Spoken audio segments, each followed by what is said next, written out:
This conference will now be recorded. I welcome you all to this webinar on GST to be led by CA Raj Khanna, who will lead us on the intricate issues which have arisen in the course of last 3 to 4 months. We know that there are numerous changes which have been coming day in and day out. To understand and envisage the issues, we have an able speaker in the form of Raj Khanna, who will lead us through the technical session. Before this, I would just like to add a few lines regarding our association. Our association, as you all know, was formed in the year 1993, and we have been having various sessions to impart and increase the knowledge of the fellow professionals, like the budget meeting, like the study circle meetings, and like that. In the course of this lockdown, which started in March 20, we have also had webinars coming up. In all, we have had about 25 webinars for the benefit of members and the students of the Chartered Accountancy and Cost Accountancy. We shall be continuing with the same trend till the things don't improve. We will not have physical meetings, or rather we'll avoid them till the time the things are bad, and once it improves, we go back to the physical meetings. I earnestly request all the members who have not paid their subscription to please forward a check of rupees 2,500 to our association and be a part of the association. It is for the members and by the members. Before I conclude, I would like to also add one small message to the public at large. We have all been going through this worst period of COVID-19. I request you all to just offer a prayer for at least 2 minutes after the session is over for the benefit of all the victims of COVID-19. Without taking much time and standing between you and the speaker, I directly request C. Payal Maheshwari to please introduce the speaker of the evening, Mr. C. Raj Khanna. Thank you and have a very enriching evening.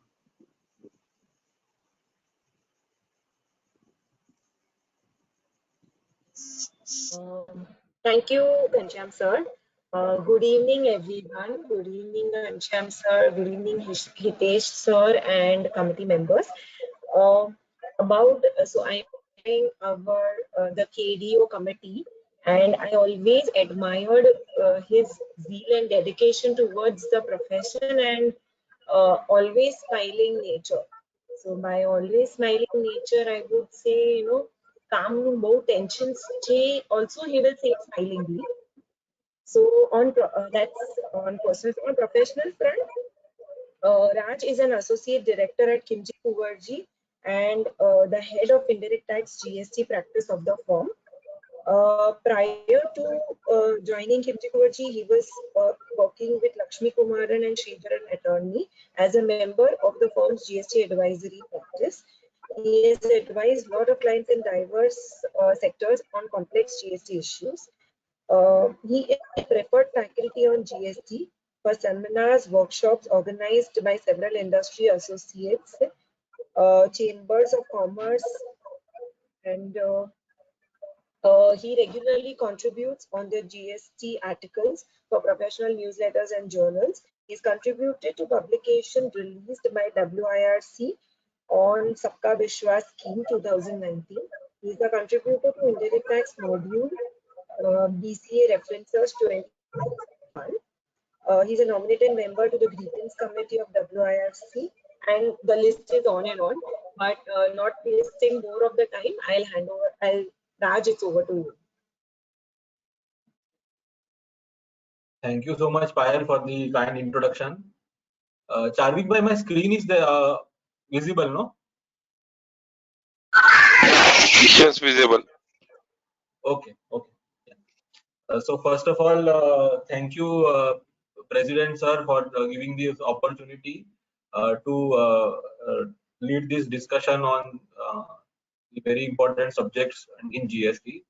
I would like to thank all the committee members and the association for giving me this opportunity. As President Sir rightly said that we are in a very challenging time, and there are a lot of challenges.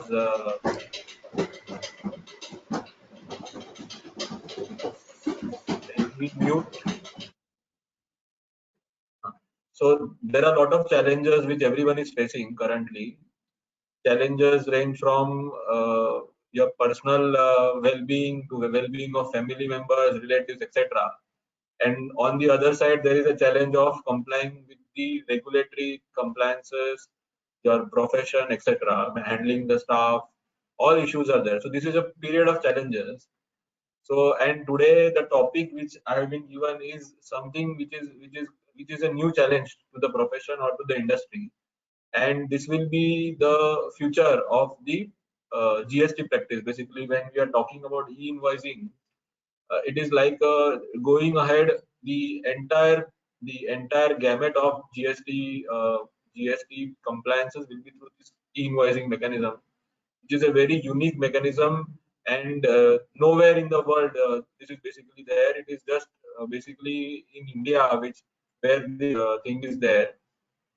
The unique this thing. So today the topic for I have divided the presentation into three basic parts. One is on the invoicing. So I have around 75 minutes or so to talk on the subject. So it will be divided into three parts. One will be on invoicing.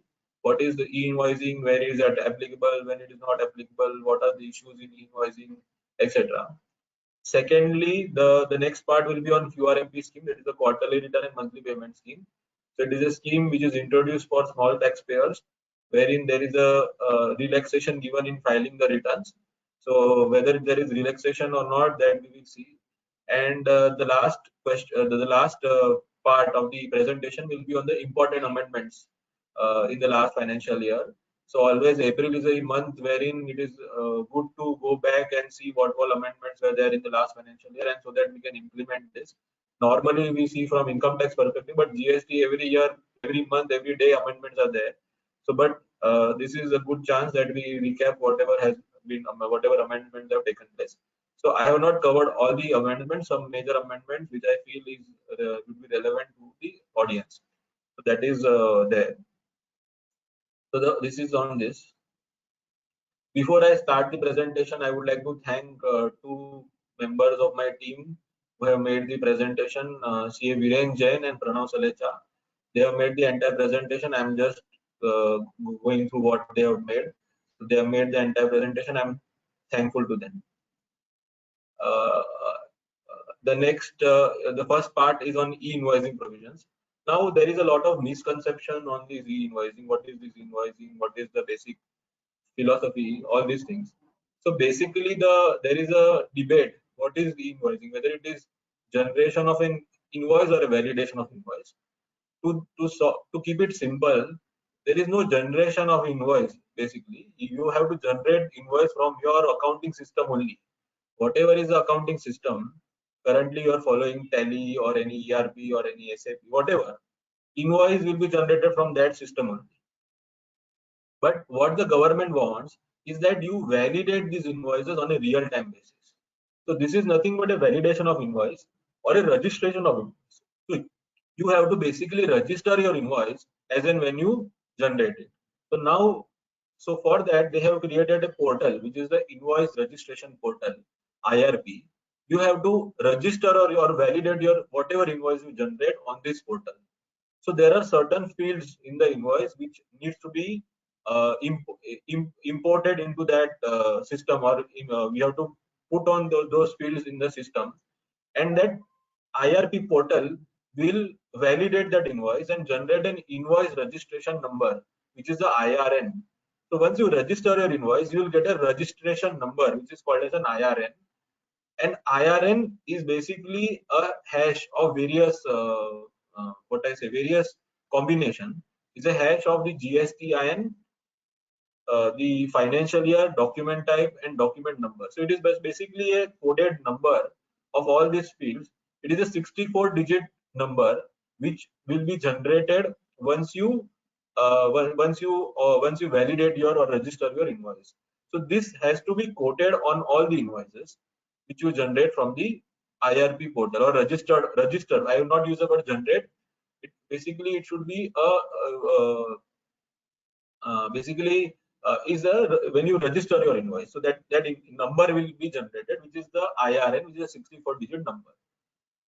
One more thing will be generated is a QR code, which is basically a unique QR code which will contain the IRN, and it is basically you can scan that QR code using an offline mobile app and you will get all the information about the invoice. So basically when you validate or register your invoice on the portal, you will get two things. One is the IRN and one is the QR code. So these two things has to be incorporated on your invoice, and then your normal invoice can be issued. So this is the two things which will be generated. So now what is the purpose of invoicing? What will happen once you generate all these invoice? Once you generate this invoice or once you register your invoice, all the data which you have given, invoice-wise data, will move to the GST portal as well as the invoicing portal. So it will be automation. There will be complete automation. Whatever invoices are generated, that will directly go to the GST portal or the e-way bill portal, and accordingly the all the compliances will be flowing. So automatically once you register an invoice, it will automatically get auto-populated in your GSTR1 as well as e-way bill, as well as it will go in the GSTR2A of the recipient. So this is the logic. This is the basis what the government is planning. It is currently this auto-population is not happening as smoothly as they are saying, but this is the basic philosophy or basic logic of the invoicing system.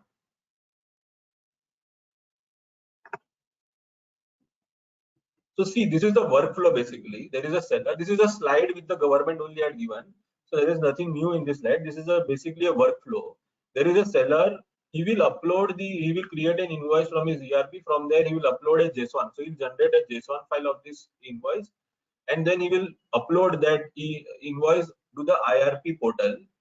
Then IRP, what they will do, there are various registrars they have created. Currently, only one registrar is working. Government has made a provision for 10 registrars. So e-invoicing 10 portals will be created, but now currently only one portal is there.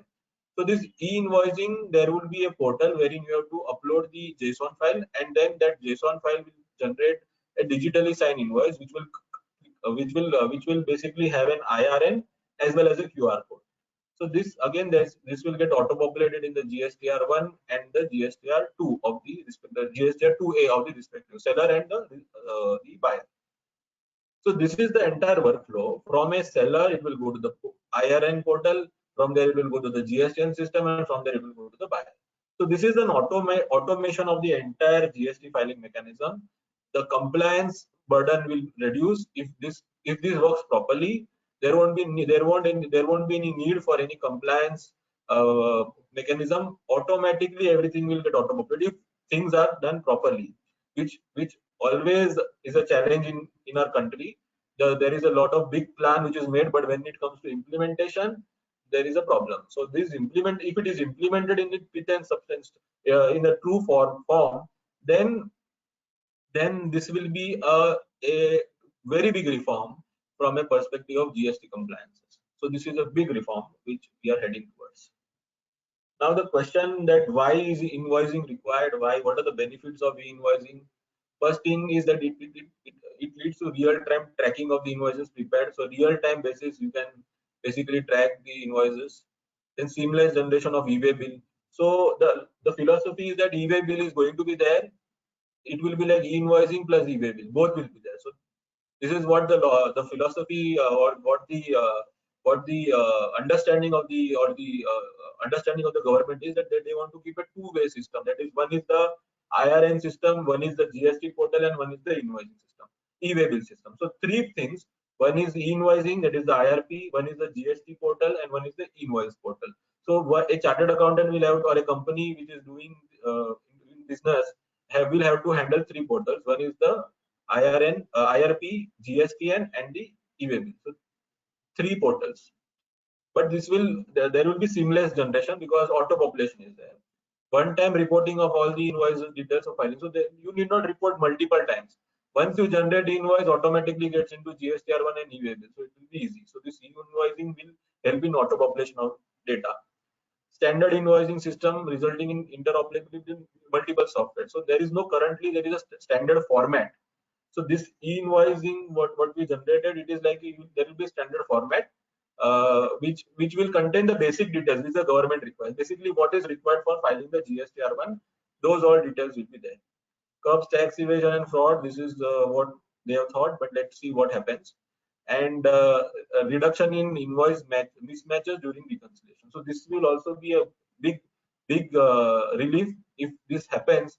Then this all mismatches, reconciliation, etc. What we do at the year end will reduce.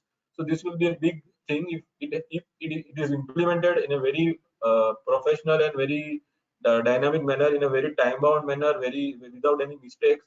Then it will be a very big thing, or very big, I would say, a very big development in this. So now going on to what is the applicability of e-invoice, to whom this e-invoicing compliances are applicable.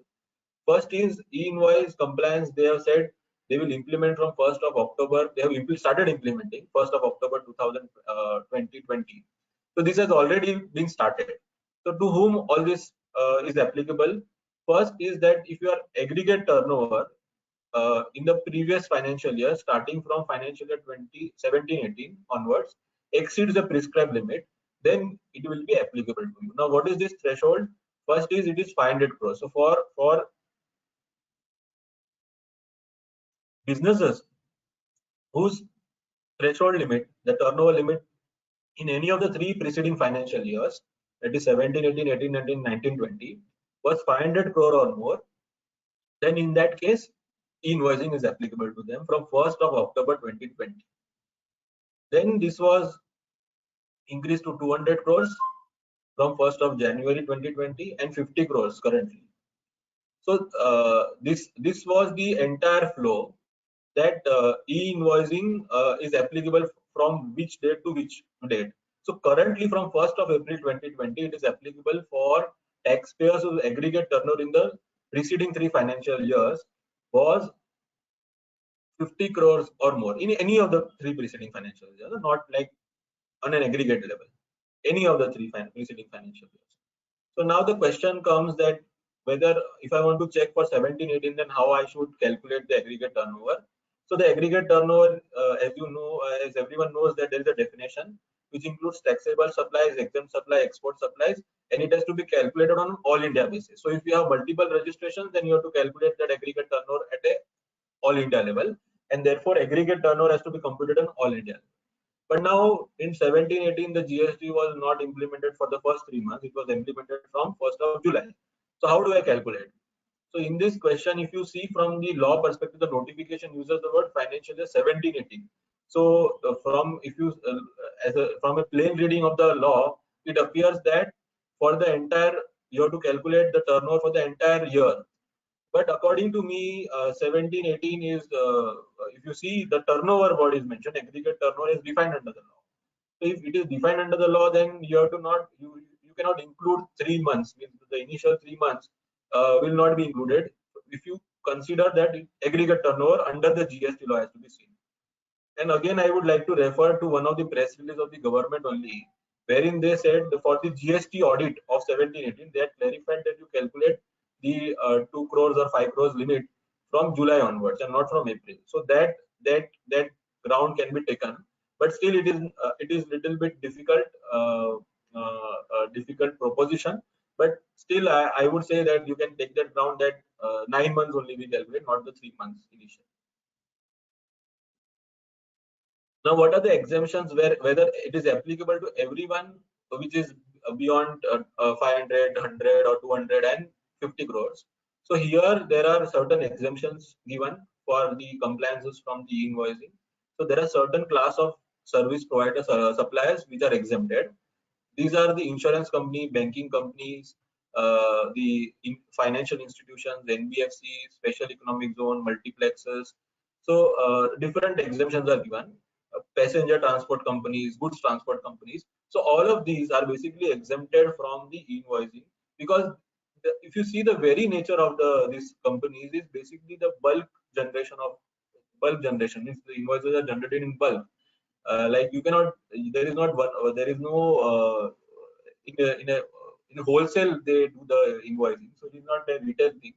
In wholesale they do the and it is a large number of invoices, so it is difficult for them to generate this, follow this, and therefore they have given an exemption to these specified categories. Special economic zones, they have given exemption, which is the, because basically their invoices basically is the special economic zone race. The import is basically the person who files the bill of entry has to pay the tax, as well as on the services also there is a doubt, means whether service tax means whether under reverse charge we have to pay or not. But they have been exempted SEZ units, but there is a one more doubt whether they have mentioned the word SEZ units. So whether SEZ developers are included, means this exemption is given only to SEZ units. So whether SEZ developers are also there. So this needs to be clarified. Government needs to come out with some circular that this will not apply to SEZ developers and only SEZ units, and how this entire thing. So this there needs to be clarification from the government on this side. This is a format, basically is how it looks. This is the QR code. This is the IRN, supplier information, recipient information, details of invoice, ship to address, HSN code, taxable value, GST rate, CGST, SGST. So this is a sample, the sample invoice which is generated from the portal, IRN portal. Once you upload the JSON file, or you there is a patching, means you patch the or there is a connector between your ERP or SAP with the IRP portal. So Tally does it. Tally has a very simple and very good system for e-invoice. So there is a very good system being implemented by Tally. Others also have their systems which needs to be patched with your existing ERPs or billing softwares, etc. So this is a sample invoice. Now, what are the documents which basically for which e-invoicing is required? Basically, the transactions are only two types of transaction. One is the B2B transaction. So if your recipient, if your customer is registered under GST, so then only invoice has to be generated. And secondly, they are saying in case of export transactions, invoice is required.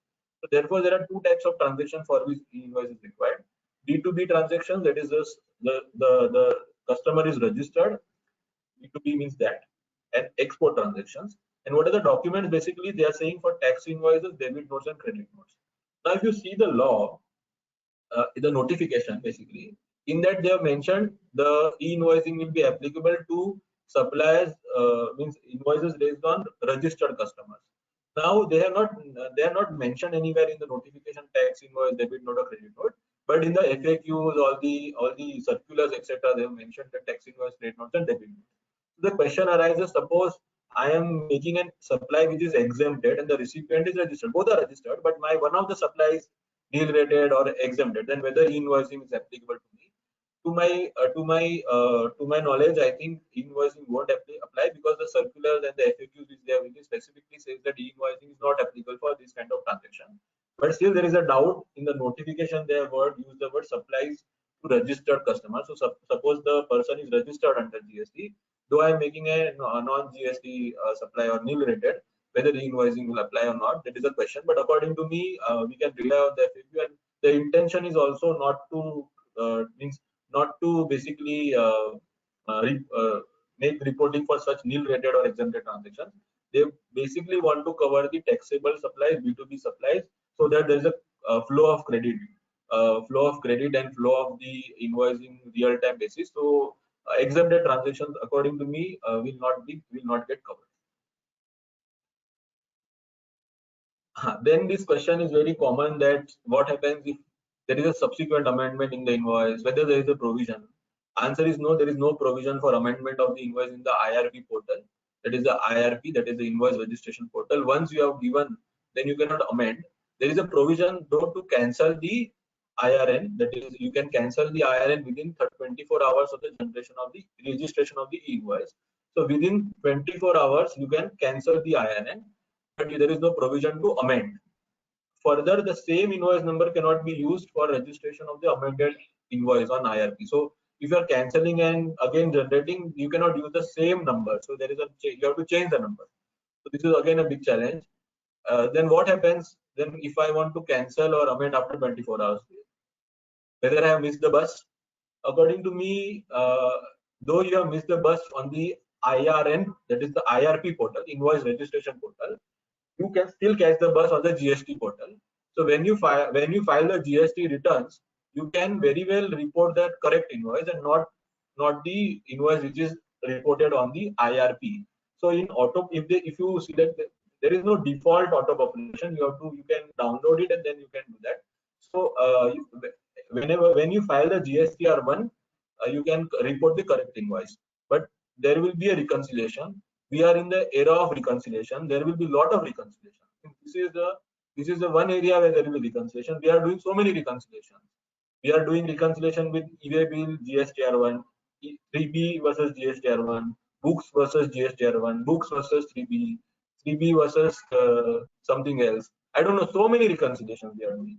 So it is an era of regime of reconciliations. I would say GST regime is a regime of reconciliations, and this would be one more reconciliation which you will be doing when you face such challenges. So reconciliation. So this is what I would describe current situation of chartered accountants, that we are just reconcile everything. So this is about the amendment. So this was about the this is about the invoice, e-invoice. Then there is one more requirement is of the dynamic QR code. Basically, a QR code is normally if you go to any shopkeeper, now they have this Paytm or Bheem app or Google Pay, etc. There is a QR code and you can make the payment. So what they have said that for the normal transactions also, the invoice only should have a QR code. Whenever there is an invoice which is given by the supplier, there should be a QR code. I will scan the QR code and make the payment. So this is nothing but digital India they want to make at a larger scale also. So everything will be digitalized. So there won't be any basically you make an EFT or RTGS. So small things. Going ahead, I think they want to make it a very everything through online payments, all these apps, etc. So there will be a QR code requirement on the invoice. So you have to, for a B2C transaction, not for a B2B transaction. B2B will be e-invoice and the QR code, but this will be for B2C transactions, and whom it will apply to suppliers whose aggregate turnover in the preceding financial year from 17-18, from any preceding financial year from 17-18 exceeds 500 crores. So if your turnover in any of the preceding 3 financial years is exceeding 500 crores, then you have to basically go for this QR code. QR code will be required, but it will be only in case of B2C invoices. So whatever are your invoices which you raised on unregistered customers, you will be required to affix a QR code. It should be a dynamic QR code. Then this is basically effective from 1st of December 2020. So it is applicable from 1st of December 2020. But there is a general waiver which they have given. Government has given a waiver that if you don't comply with the dynamic QR code requirement for B2C invoices for the period from 1st December till 30th of June, then there won't be any general penalty limit. So general penalty waiver is given. So you can start complying with this from 1st of July 2021. So this is the relaxation they have given for the dynamic QR code. So it is a good thing but we should be ready. We should tell our clients to get ready for this.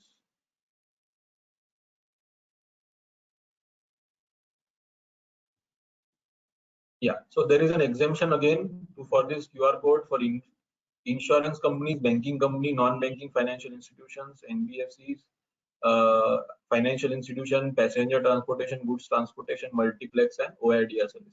So these are exempt from the compliance of the QR code. So this is how the IRP portal looks like. So just who have not done it, so this is the portal einvoice.gov.in basically.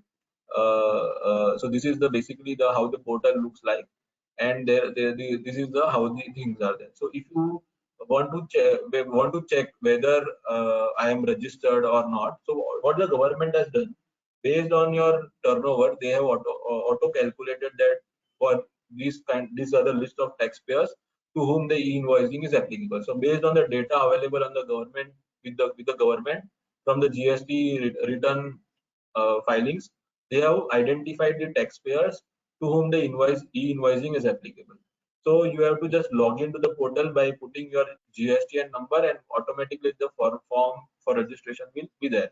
So once you put in your number, and as per the government portal, government data, you are basically required to comply with the invoicing requirements, then automatically all the fields will come. But if you are not, means as per the government portal or the data, you are not it is not applicable to you.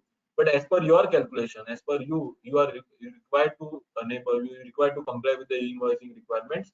Then you can do an e-invoice enablement. So you can go on the portal and enable e-invoicing for you. Means that also feature is available. Then this will be the login. You will have to log in user ID, password, and then the entire thing is there. Then there is a search function also, wherein you can search all this data, and they have given e-invoice enabled register status list of GSTNs who are generating the IRN. So there is a list of people who are already generating. So government keeps on updating the list, and as of the 6th April 2021, there is a list of around 1,10,000 GSTNs who are generating the IRN invoice registration number. So they are following e-invoicing. So this is the entire list is given. So here one thing is important is that we need to first see whether we are required to generate invoice. That is first thing. If we are not required, then whether our recipient, whether our vendors are required. Sorry, whether our vendors are required to generate invoice. Because if they are required to generate invoice and they are not generating, then the validity of the invoice is in question. Because as per the law, if invoice is not as per, means invoice has to be as per the legal provisions. If the invoice is not having the registration on the portal, it will make it invalid. So therefore it is essential that we check all our vendors are also who are required are complying with it. If it is not possible, then in a declaration from the vendors also should be taken that you are not required. What in our office we did, I'll just tell that we have so many clients. So what we gave a general, a lot of clients were asking us whether the invoicing is applicable to you or not. So we gave a general declaration to all our clients that invoicing is not applicable to us. Same thing we asked our vendors also. Means if we feel that such vendor is maybe crossing this amount, then we can take a declaration from that vendor also. So you are safeguarded, because if he is not complying, you have some proof that he has given him a declaration that he is not required to generate invoice, and therefore basically you are safeguarded. So this is the important suggestion I would like to give from an e-invoicing perspective or a compliance perspective. For your customers, you can give a declaration if you are not required. So it is a good practice. Your customers also will appreciate it. And for vendors, this declaration can be asked for. So this suggestion can be given to all your clients as well. So they can do this. So this is the list, the Excel sheet. Some 1,10,795 these line items are there. Now there are certain questions on e-invoicing only. What are these questions? First thing, whether invoicing is required for the supplies between distinct persons. So in GST, you are aware, everyone is aware that interstate stock transfer or interstate this cross charging, etc., we are paying GST. We are raising invoice from Maharashtra to other registration in Delhi, etc.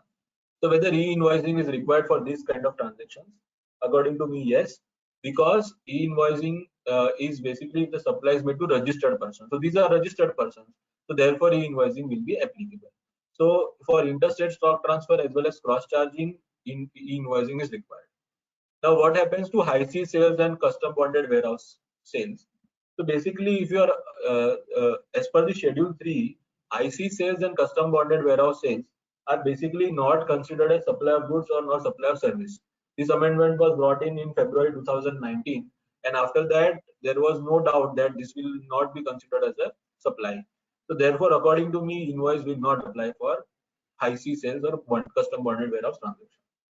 Now what happens to supplies on which reverse charge mechanism is applicable? Suppose for a security service provider, security services are basically covered under reverse charge, but it is only if the supplier is a non-body corporate and receiver is a body corporate, that is registered, then only this mechanism is applicable.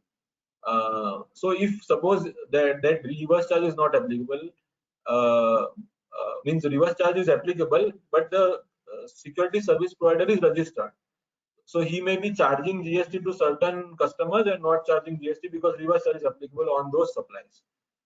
Or we take an example of a lawyer. So on lawyer fees there is no GST, but lawyer as a rental income, and for this they have taken registration.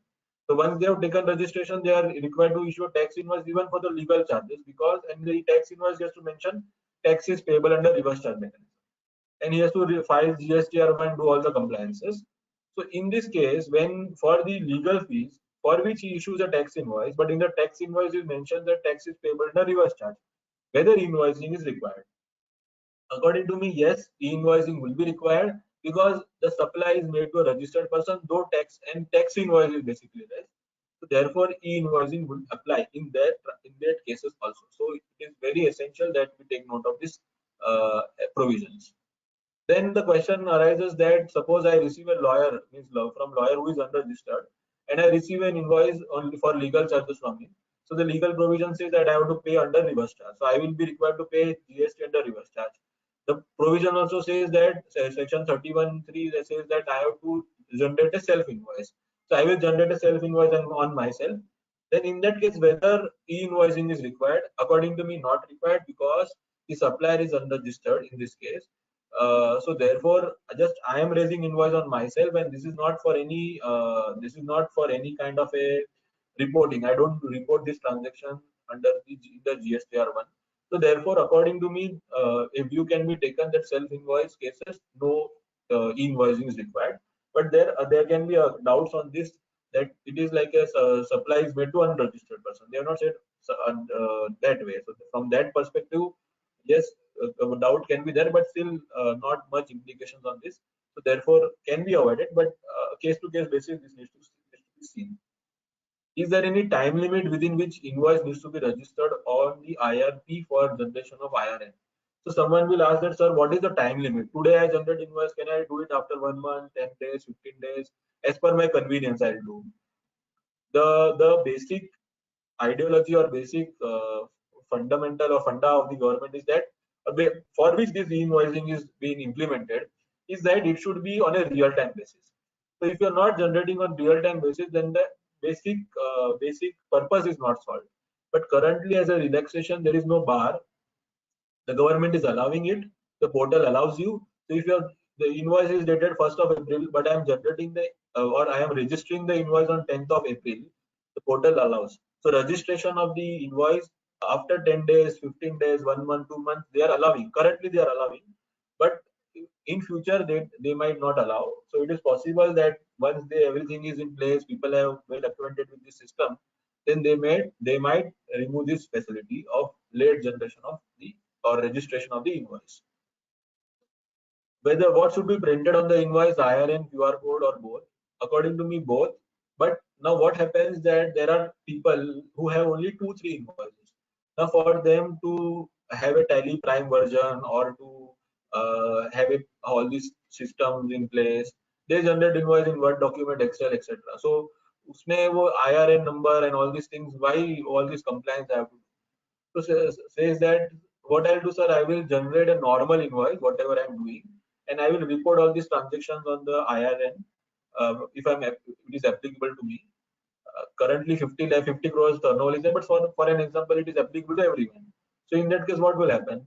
Then the person says that when I report all these things on the portal, there is an invoice which gets generated with the sample I showed to everyone.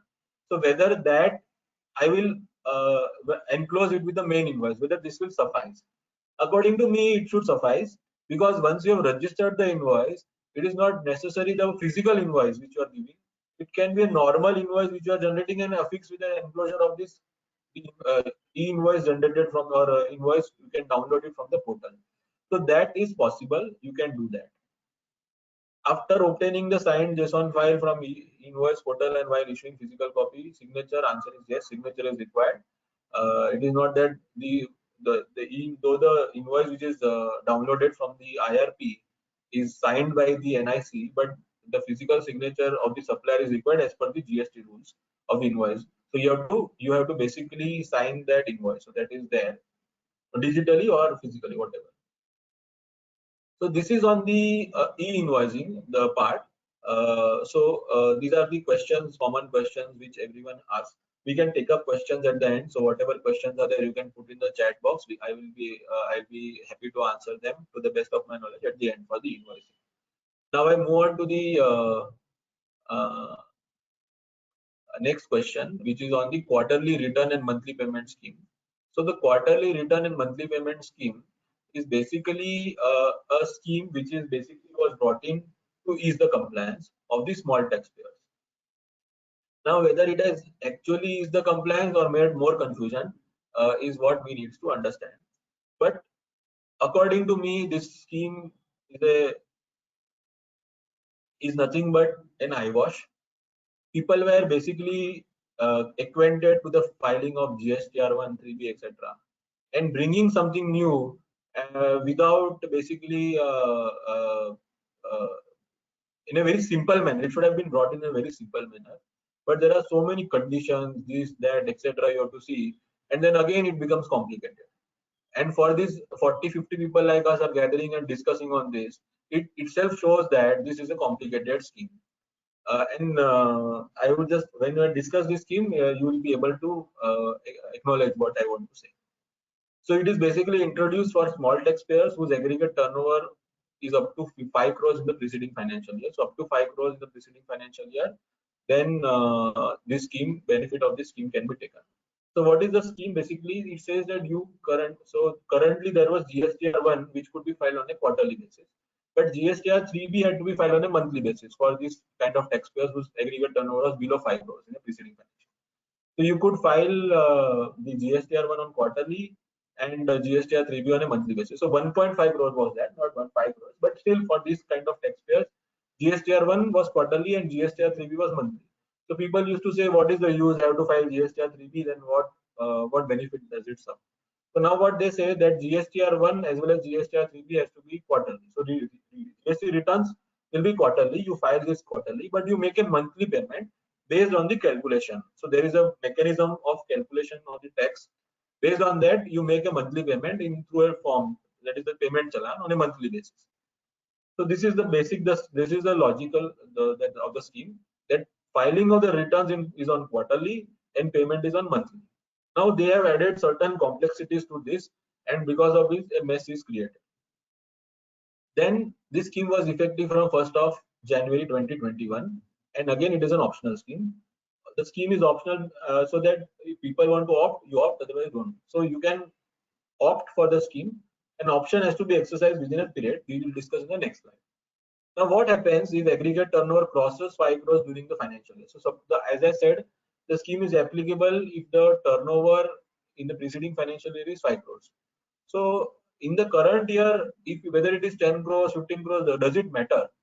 So then they have clarified in the circular as well as the notification that if it crosses 5 crores during the current financial year, then in the quarter in which it passes, you can go for the QRMP scheme for that quarter.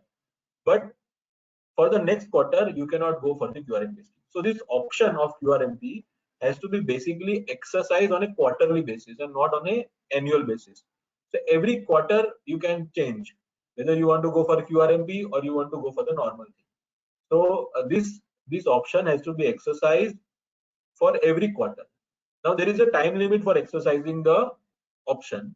The time limit is the first day of the second month of the preceding quarter till the last day of the first month of the quarter for which the option is exercised. So to make it simple, if it is for the quarter April to June, the time limit for exercising the option will be 1st of February. That is first day of the second month of the preceding quarter till last day of the first month of the quarter for which exercise. So first month of the quarter. So in that April's first month is April, the last day of April. So it will be 1st February to 30th of June.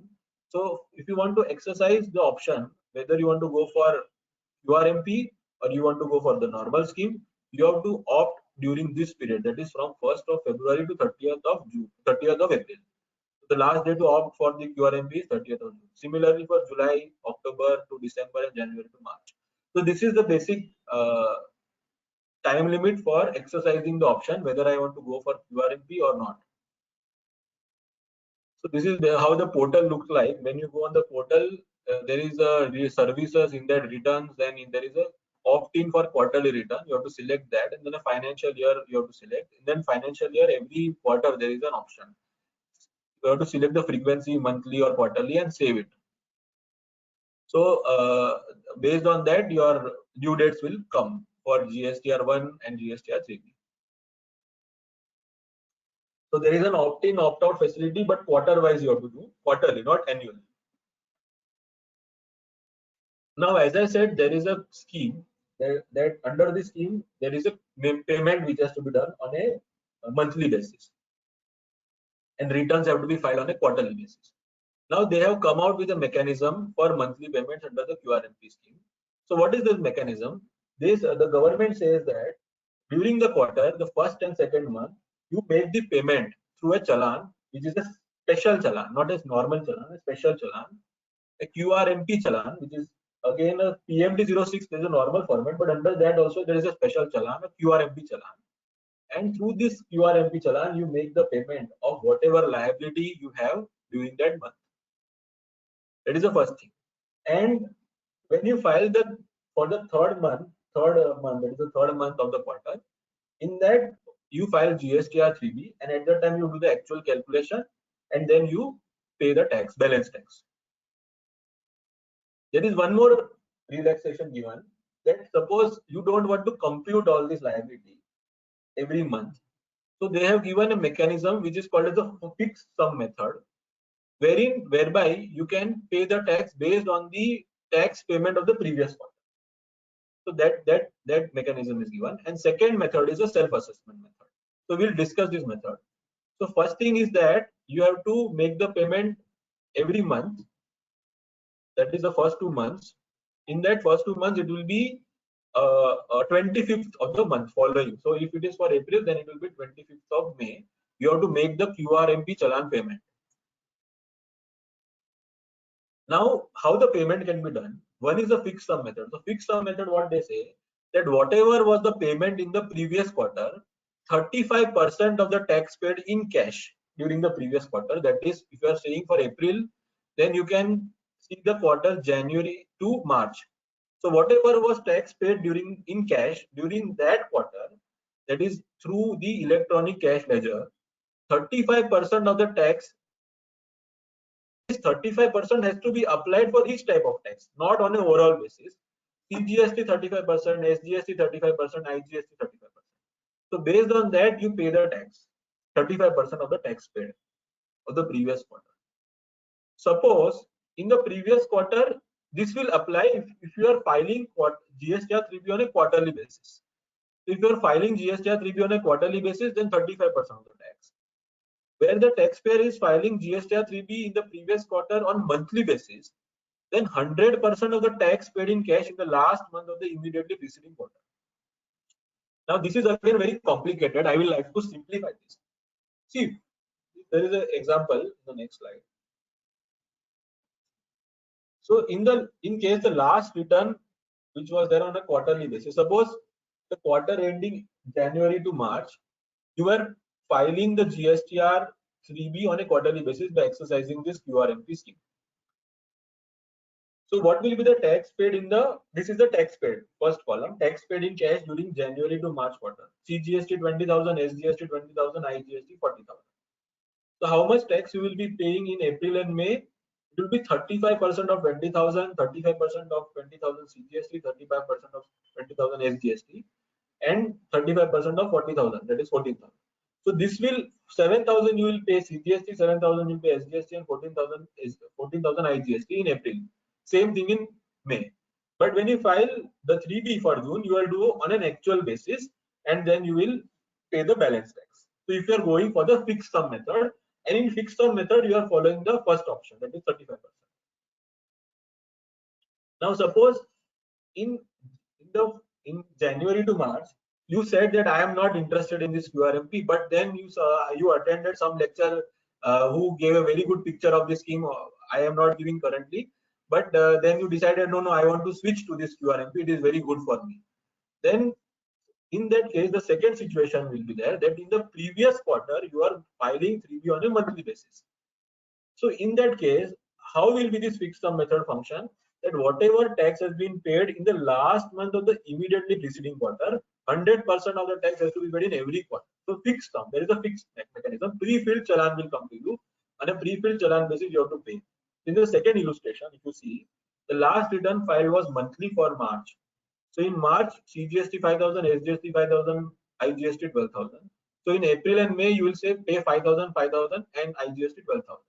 And when you file the 3B for this quarter, that is including the month of June, you will compute your actual basis, whatever is the liability on actual basis, reduce whatever you have paid, and balance you pay in the while you file the GSTR 3B. So this is the fixed sum method. Based on whatever the tax payment was done in the previous quarter, you will be able to exercise this option. So this is the fixed sum method. So if we have opted for the QRMP scheme in the for the April from January to March, then by default it will be in the second leg, that because in all from December 3B was filed on a monthly basis. So therefore this challan was based on this 100%.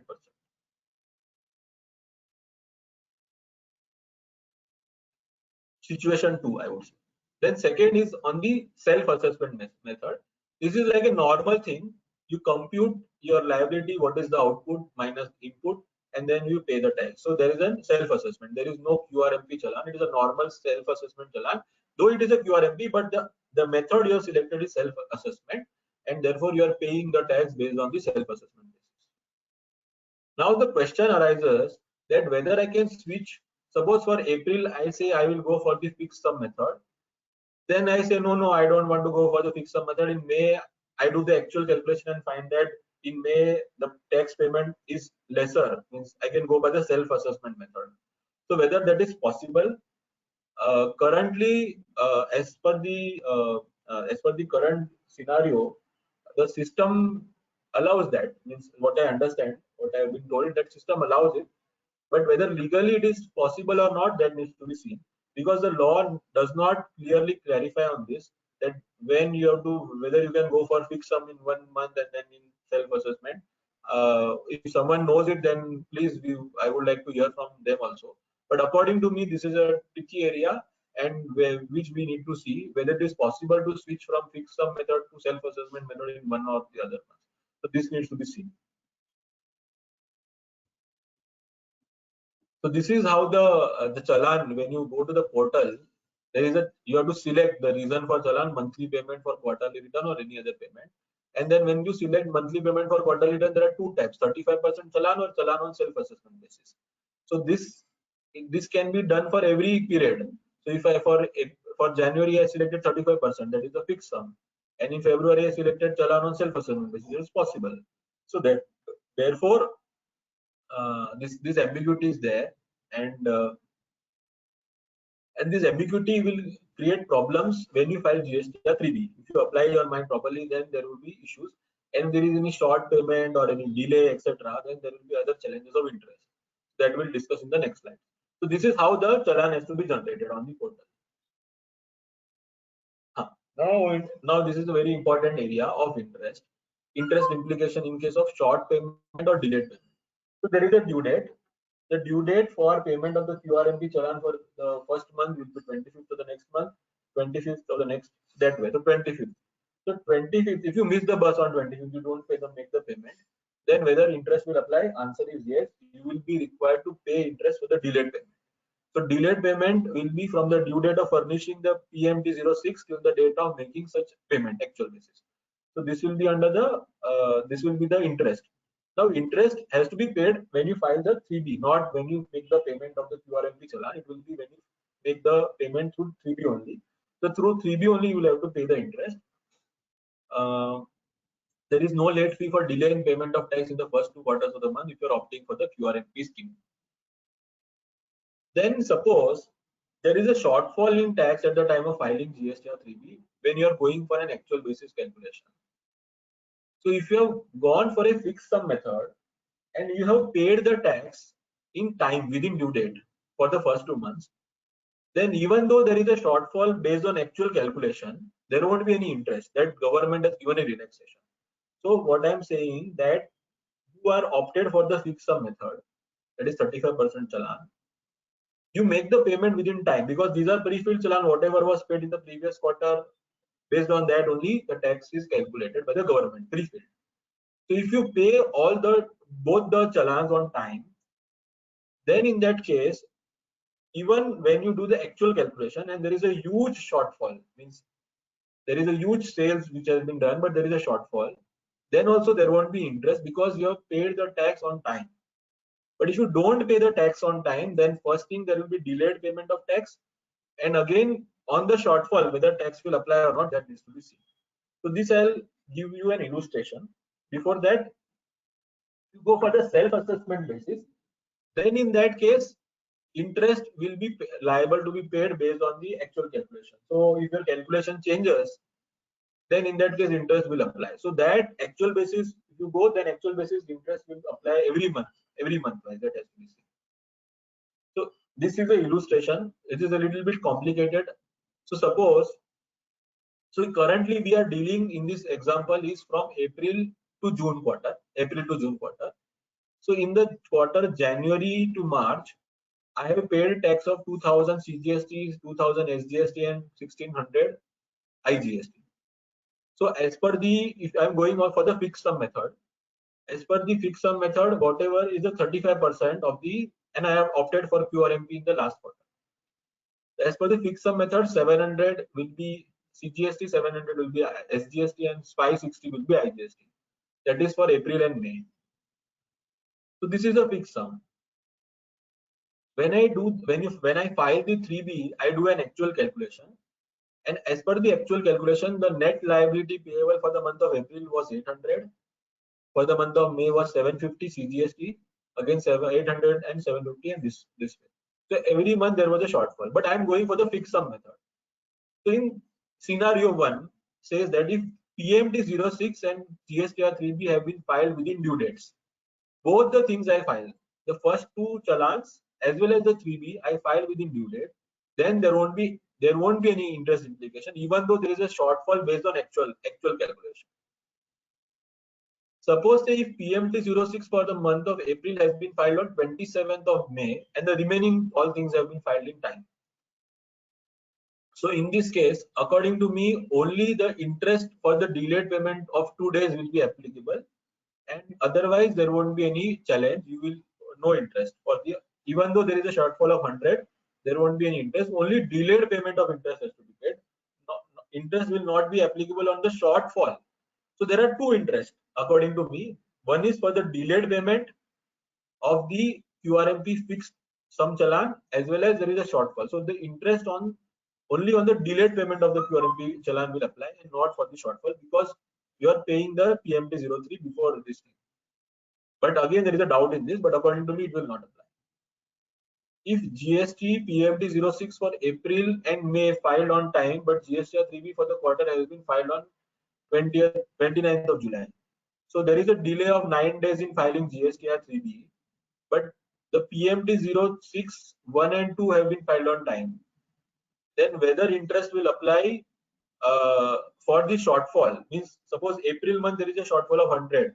So whether interest will apply from 25th of May till 29th of July, or it will apply from 21st of July till 29th of July. So there are various permutation combinations. So according to me, if PMT 06 is filed on time, then it is possible to take a view that only 3B filing is late. So the interest will apply only from the due date of 3B till the actual date of payment, only for 9 days. But this is again a little bit a tricky question, because the condition is that circular says that if both the things have been filed on time, then interest will not apply. But again, 3B is not filed on time, then what? So this is again a added advantage. But if you go by the language of the circular, 143 circular, it is a master circular, everything is clearly clarified in this, lot of clarifications are given. So in this, that twist I am adding. So this is only a confusion which I had when I was complying with one of the clients. But according to me, only for the 9 days you can take a view. But this is again a little bit a riskier view, but still. Whether answer will change if the taxpayer has opted for self-assessment method? Yes, answer will change, because on a self-assessment method you have to go by the actual calculation. If there is any shortfall, then interest will apply again. So actual method everywhere there will be delay also, interest will apply. If there is a shortfall also, interest will apply. So if you are going by the actual method, self-assessment method, then you have to do a very accurate analysis. If there is any shortfall or there is any delay, both interest will be applied from the actual date, not. Yeah, so that needs to be seen. If you're opting for QRMP, better go for the fixed sum only. If the income streams are constant, means the income is constant, fixed income every month, then opt for the fixed sum only, not the actual. But again, depends on what ITC is coming, etc. So that analysis has to be done and then only decided. Now, one more problem which arose, that you say that you will file the GSTR returns on a quarterly basis. Now, what will happen if I am registered and my supplier means recipient is also registered and they are monthly filers? So there is a problem that I file on quarterly, he takes credit on monthly basis, and now the government has said that credit will be allowed only based on the 2A and 2B. Only 95% amount, all those things, 5% restriction, etc. have been inserted. So this problem came in, and people in the council, they discuss all these issues, and they said that we will come out with an invoice furnishing facility, that any taxpayer who has opted for the QRMP scheme can furnish the details of the B2B transactions on a monthly basis. So they say you pay the tax on quarterly, you file GSTR 1 and 3B on quarterly, but you file one more return, which is the IFF, that is the invoice furnishing facility, on a monthly basis. So one more compliance. So it is like old wine in new bottle, इधर से हाथ घुमाओ उधर से पूरा एक ही चीज होता है. But still they said, since you want to give credit to your recipients on a monthly basis, you have to do this compliance also. So there is an invoice furnishing facility. You can file the invoice furnishing facility. In that, the B2B invoices, including amendments to the B2B invoices, as well as debit notes and credit notes, can be reported. So only four things can be done in the IFF: B2B invoices, amendments to B2B invoices, credit notes, debit notes, and amendments to them. So this is how the QRMP, the IFF facility looks like. It is a basically B2B registered credit notes, debit notes, amended B2B, and registered, that is amended credit notes and debit notes. So this is how the portal, on the portal it looks like. So there are only four tables. There is no table for B2C, there is no table for export, there is no table for advance, there is no table for advance adjustment. Only B2B debit notes, credit notes, and invoices. This is only there in the IFF. Now IFF has to be furnished on or before 13th of the following month. So for January it is 13th of February, for April it will be 13th of May. Post 13th of the following month, only view option is available and file option get disabled. Therefore, you have to, if you want to give the credit to your recipient, then you have to file it before 13th only, on or before 13th. Late filing of IFF, it implies it is not allowed. You cannot file the IFF delayed. So you have to file it by 13th. Otherwise, there is no use. What is the use? Because it will not go to the recipient. That is what they understand. So IFF has to be exercised before, on or before 13th only, if you want to go for this. Again, this is not mandatory facility. It is only optional thing. If you want to give the credit to your recipient customer, then only you can go for this. Now, again, one more interesting thing they have given is that what in the IFF, the total value of invoices that can be uploaded is only 50 lakhs. So you can, it is restricted, the value is restricted to 50 lakhs. So total value of the invoice you can upload through IFF is only 50 lakh rupees in a month. This is again a disadvantage, but still don't know what their logic is. So 50 lakhs is only the limit. No requirement to upload invoices again in GSTR. So once you upload in IFF, then there is no requirement to upload the invoice again when you are filing for GSTR1 for the quarter. So suppose you have 10 invoices in a month, 3, 3, and 4. So in April you have 3, May you have 3, and June you have 4 invoices. April invoices, 3 invoices you have, all are B2B. You have reported in IFF of June. For of April. Again, May you have 3 invoices. You have reported in the IFF of May.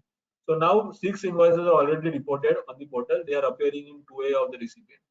Now, when you file the GSTR1, you will only report those invoices which are not already been reported in IFF. So we will only report 4 invoices which of the June month. You will not. You can. That is one thing. Again, you will in the GSTR1 you will report the B2C transactions, export transactions, advance adjustment, advance receipt, etc. That will be there. But whatever has been already reported or furnished in the IFF, again you need not report in GSTR1. Then there are again challenges when we discuss the questions we'll take up here. Also, there are 2-3 challenges which I faced when we were complying with this. So I'll discuss that. Optional facility. Again, this is optional facility. There won't be if you are doing a non-filing or late filing, etc. Late filing is not allowed only. But if you are doing non-filing, then it will not attract any late fee or penalty. But this is an optional facility, so there is no need. An invoice furnished in IFF will be reflected in 2A and 2B of the concerned recipient.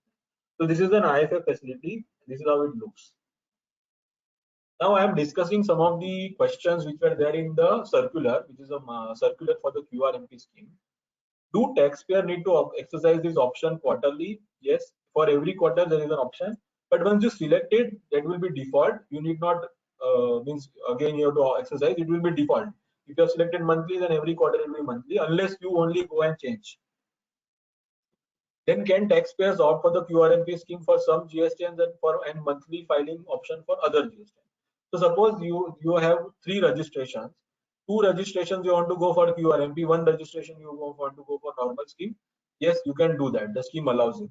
So you for 2 registration you can go for QRMP scheme, and 1 registration you can go for normal scheme. Okay, that is possible. Do taxpayer need to deposit GST under QRMP scheme even if there is adequate balance in electronic cash or credit ledger? So this is a little bit a trickier question.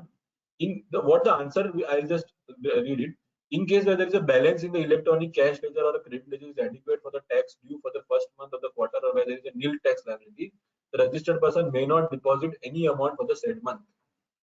Suppose you are going for a fixed sum method. So in the previous quarter there was a liability, but in the April month there is no liability, there is no sales, there is no purchase, etc.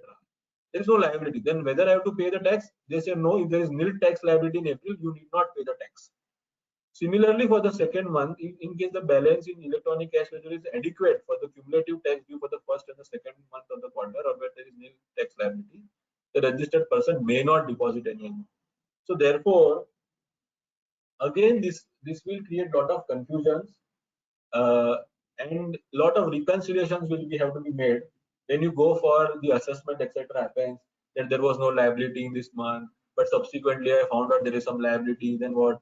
So all these permutation combinations will be there. Again, interest, etc.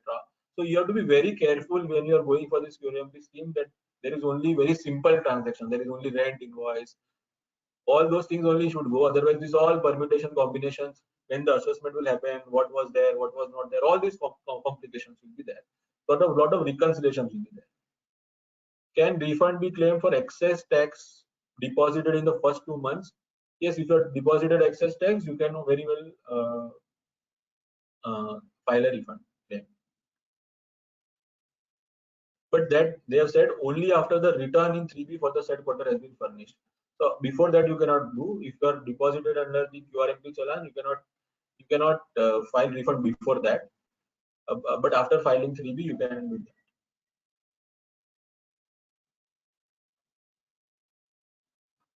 This I think we have discussed. Now the next question: in case the taxpayer cancels the GST registration in the mid of the quarter, do they need to file GST 3B? Yes, they have to file GST 3B. That has to be done. This is the question which I said. See, I am filing the invoices through IFF 3, 3, and 4. So in April month I filed 3 invoices. In June, May month I filed 3 invoices, and in June I will when I file the GSTR1 I report the balance 4 invoices. Now there is in the GSTR1 there is a table for HSN summary and document issued summary. So now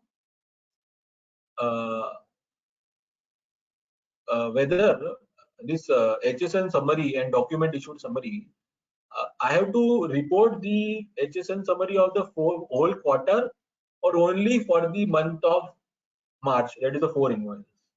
Because if you see the IFF, there is no column for reporting the HSN summary or the document issued summary in that month. So according to me, though this is not clarified, according to me, it will be basically for the entire quarter. You have to report the HSN summary for the entire quarter, document issued summary for the entire quarter, because otherwise there will be problem. But again, these all reconciliation, etc., has to be maintained properly. So I think this was on the QRMP scheme. Now I go to the important amendments during the last financial year. I'll quickly go through because there is a little time left. I have how much time? 10 minutes I have, so I'll quickly go through the slides, the important ones. So this is important HSN summary, HSN reporting, mandatory requirement, and this is basically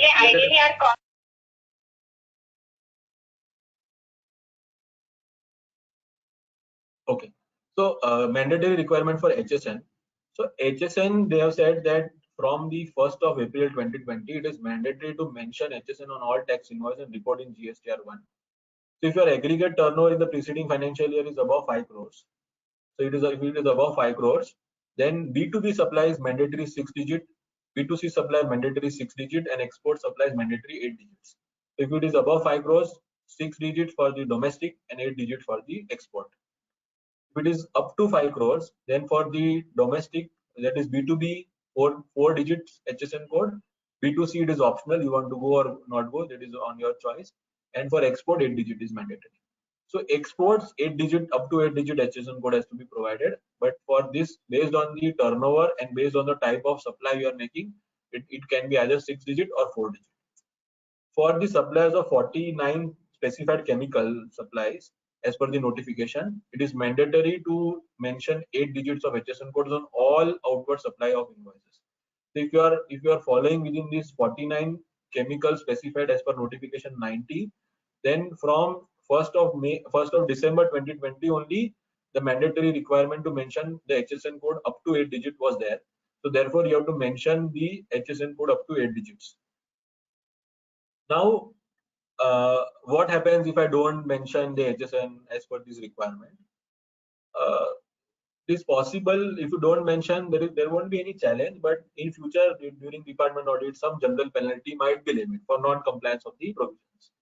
Therefore, it is better that you comply with it. Otherwise, there might be some general penalty. This will not invalidate your invoice, but according to me, there might be some department find that you want, because when you go for 4 digit and 6 digit, it is possible your classification may change, your rates also may change. In GST, that might not be the case, but if you are dealing in goods and where the goods are some kind of a, because when we do classification of goods, etc., lot of research, etc., we do. We look at the HSN harmonized system nomenclature, all the precedents. In India, there was lot of disputes, classification disputes, where within 6 digit and 8 digit the HSN codes might change, and there might be difference in rates also. And therefore, it is essential that if you are basically dealing in goods, then this HSN might be crucial. Services mostly are 18%, therefore there is no short payment. But if in goods, because of 4 digit and 6 digit or 8 digit, the HSN changes, and there is a increase or rate or decrease in rate, that might impact your business. So therefore, it is essential that you have a proper mechanism that these are the list of products I am dealing with, and this is the HSN at 4 digit, 6 digit, 8 digit, and it is easier that system is prepared at beginning only, and then easily given to the team to implement. So this HSN classification exercise has to be done. If not done, then the question arises that whether I have to check what my vendors have done, whether they are mandatory required to do it or not. Now, vendors, is what they comply or not, that is on them. But if they have charged you short trade and in future they come that now as per the HSN the rates have increased, they have reclassified, etc., then this is a commercial transaction. You have to that will be commercial dispute, so you have to handle it at that stage. But as a practice, if it is easily possible for you to identify and the vendors are small and you can guide them, then in that case it is the vendors should be guided so that there is no future implication. So again, the contracts with the vendors have to be modified, and in the contracts it is to be mentioned that the requirement of HSN will be on you. Whatever rate you give in the invoice, that will be consider it, and there won't be any changes in future. And it is possible that as per the vendor it is 18% and actually it is 12% based on the precedents or the actual classification. So you might end up paying 6% additional tax. So that analysis or a due diligence has to be done so that you don't pay high tax, because this 6-digit and 8-digit, because currently what happened, 4-digit was there, people took it for granted and they did all these things. But now when you go to 6-digit, 8-digit, the classifications might change. So therefore it is essential that you classify the products very properly based on the HSN codes and the GST tariff which is there. There would be the again implications on self-invoice generated on reverse charge transactions. So suppose self-invoice, so you are availing services of a GTA, or you are availing services of a lawyer, or any foreign services from import of service, then you will be required to classify those services. You have to mention the HSN in the invoice, and based on that, so that additional burden is there on the taxpayer. So now because of this, this additional thing will come up, because that has to be done. So this is about HSN. Then this is common that now there is an Aadhaar authentication mandatory for GST registration. If you don't undergo Aadhaar authentication, then the physical verification of the premises will be done at the time of registration. And the time limit for GST registration, they have also increased from 3 to 7 days. And if does not do Aadhaar authentication, then it will go to 30 days. So all these changes are there. So Aadhaar authentication is mandatory when you are going for GST registration. Then blocking of the form GSTR1. So if you are not filing the GSTR 3B for the previous 2 quarters, then GSTR1 filing also is blocked. IFF is also blocked. It is essential that you file the GSTR 3B, then only, otherwise you will not be able to furnish the IFF or GSTR1. Again, there will be restrictions in the use of the electronic credit ledger. Discharge is liability towards tax in excess of 99% of the said tax liability. So they have put in a restriction for utilizing the credit. So there are certain conditions prescribed. If you cannot utilize make the full payment if you are fulfilling those criteria, 99% only can be discharged through credit. 1% cash from electronic cash ledger you have to make the payment. That again restriction is there. The same thing I discussed, 99% applicable to taxpayers whose value of taxable supply other than export supply or exempt supply the month exceeds 15 lakhs, then 50 lakhs to be checked for each month. So in that case, you have to see that you pay 99% through credit and 1% only is allowed. So if you have sufficient credit, then you can utilize 99%. 1% has to be compulsorily paid in cash. So this is the added condition. This is again something which is very draconian, but they have implemented this. Then again there is a restriction. These are the restrictions which will not apply if you are fulfilling this condition. Then this restriction will not apply. So you can go through this. This is very draconic again. Powers to suspend GST registration without giving opportunity of heard. So now this is without any show cause notice, etc. They have the power to suspend registration if you do all these non-compliances, that you do not file your details of outward supply. There is a significant difference in GSTR1 and GSTR3B, and therefore based on that, so if there is a short payment of tax and based on GSTR1 and GSTR3B there is a difference, then they can go for suspension of your GST registration without giving you any opportunity. We have to be very careful what we leave in GSTR1 and what we file in GSTR3B.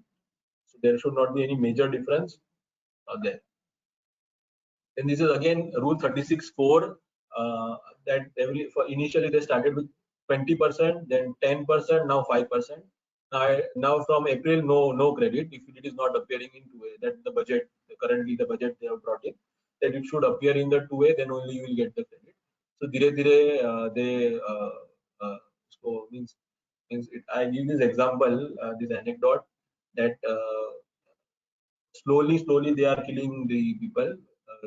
Means they are doing it. First 20, then 10, now 5, then kuch nahi. Then e-way bill again they have increased the limit from 100 to 200 kilometers. and taxpayers will not be allowed to generate e-way bill where GST registration is suspended. So if your GST registration is suspended, no e-way bill can be generated. So if once this is not allowed, then it is possible that your goods may be confiscated, etc., and lot of penalty, which is very huge, may be levied. So therefore, filing, compliance, register, all these things have to be very means we have to be very disciplined under GST. We cannot basically have some kind of a leeway that do think chalta hai वगैरह, but this is all something which is very draconic nowadays. So non-compliance, the penalties for non-compliance are very huge. It can go extend to suspension of GST registration. Therefore, we have to be very careful. This is a good thing which they have introduced. Basically, not many people are aware that there is a facility that you have paid tax under one head in cash in one head, that is IGST, but that is wrongly paid. You have not done the offsetting yet in 3B. So before that only, if you want to shift from one head of the tax to the other head, you can shift. Also, it is possible to shift from tax to interest, interest to penalty, penalty to interest again. So inter-head and intra both is possible. From tax to interest, one head to another head, this is possible. This is a facility in PMT09 you can do on the portal. So whatever balance is there in electronic cash ledger, that can be transferred within heads also. So this is possible. This is how the balance form and etc. looks like. So minor head, major head, how you can add the record, etc. can be transferred. So this is it for my end. I have tried to cover the portion which was given to me in the time allotted. Again, I would like to thank the audience for the patient listening, and now I will keep the ground open for questions.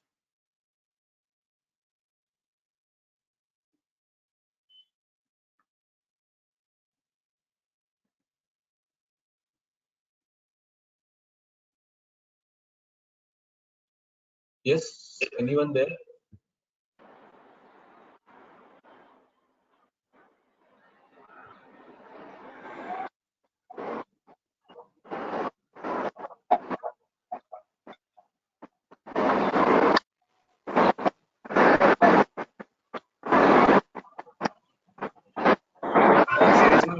Someone called as Vicky. He wants to ask a question.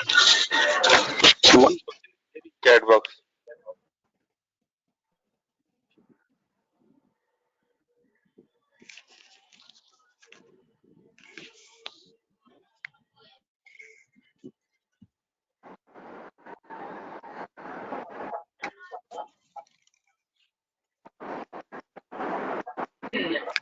Raj, there is one question in chat box. Can you go through it?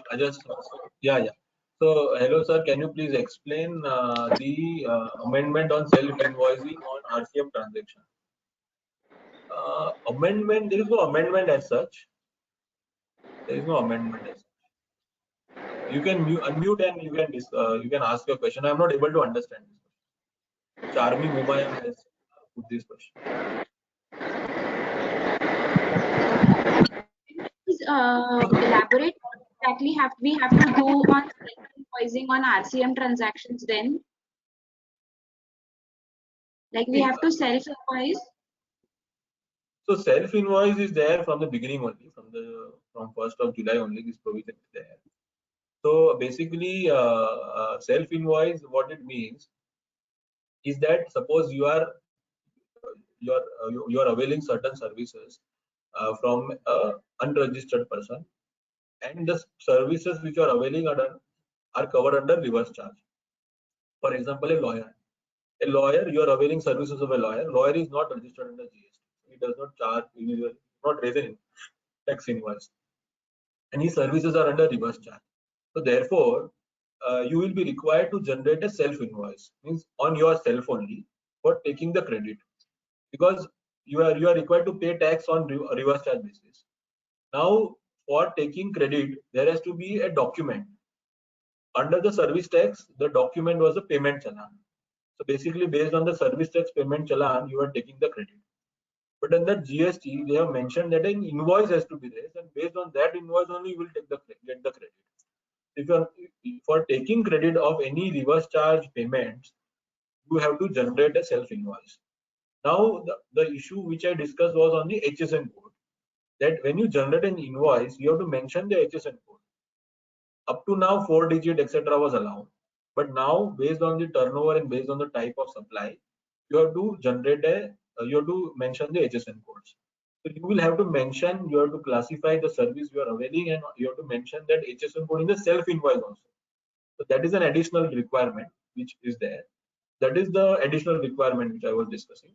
Self invoice is there from 1st of July. There is nothing new in this, but people are not complying with it. There are a lot of non-compliance in this, and technically it is incorrect to take the credit. So it is better the self invoice is generated for taking the credit of the payments made under reverse charge. Okay. The other question is from Priyanka. One practical clarification here. In case of supply of goods where e-way bill is required, the IRN is to be generated before the movement of goods, because the portal does not allow generation of e-way bill without IRN in such cases. Yes, I agree with you. I agree with you. You have to generate the IRN because then only the e-way bill. But someone was telling me that we have generated e-way bill and we have not generated e-invoice. So that was also a situation where people have generated e-way bill without generating the e-invoice, means registering on the e-invoice portal. So that is also there. But technically, you should first go with the invoice registration portal. Based on the invoice registration portal, it will automatically go to the GST and the e-invoice portal, e-way bill portal, and then e-way bill will automatically get generated. You need not fill in the details, but you have to still press the submit button. But there were cases which one of my someone was telling me day before yesterday only, that in 1 month they generated e-way bill, but the invoice registration was not done. That case, there was a case. So the system is currently doing that. Everything is on trial basis. Can GST credit of previous quarter be taken in the current month as it exceeds 5% threshold set in Rule 4B? Not getting this question. Vicky, can you just elaborate it? You can unmute and can speak. I think he has left. Okay.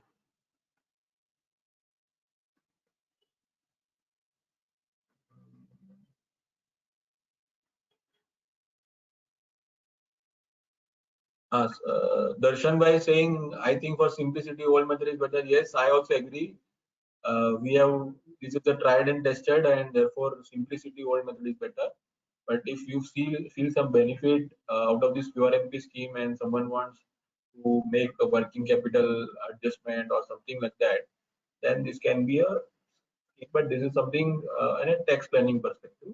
But from a simplicity's perspective, compliance, simplification, and less headache, then old method I would say is a better way, and it is a tried and tested, and therefore don't go with complications. Yeah, anyone else wants to say something? Then otherwise we can question answer any other further questions. Okay.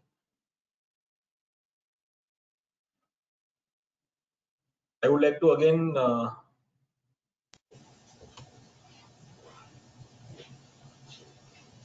yeah, okay. So again, just I would like to thank the association and President Sir, Hitesh Bhai, Charvik Bhai, Divya Ben, Payal, everyone in the committee for giving me this opportunity, and all the participants for the patient listening. You can get in touch with me. In fact, thank you. Yeah, in fact, thank you, Raj, for this wonderful session. And on behalf of entire committee of KDOCA Association, I thank you for accepting our invitation to be speaking on this very, very important topic of recent amendment in GST laws. And most importantly, the e-invoicing. There are a lot of queries and questions in the mind, and a lot of queries got sorted out today. So thank you so much for being here with us, taking out time. And on behalf of everyone, every participant and the committee, I thank you for your valuable time and the inputs what you have shared. Thank you so much. And thank you everyone, every participant here on behalf of KDOCA Association. I all of you to be here with us and be attentive. Thank you so much. Thank you, Divya. Thank you, everyone. Well, This conference will now be recorded.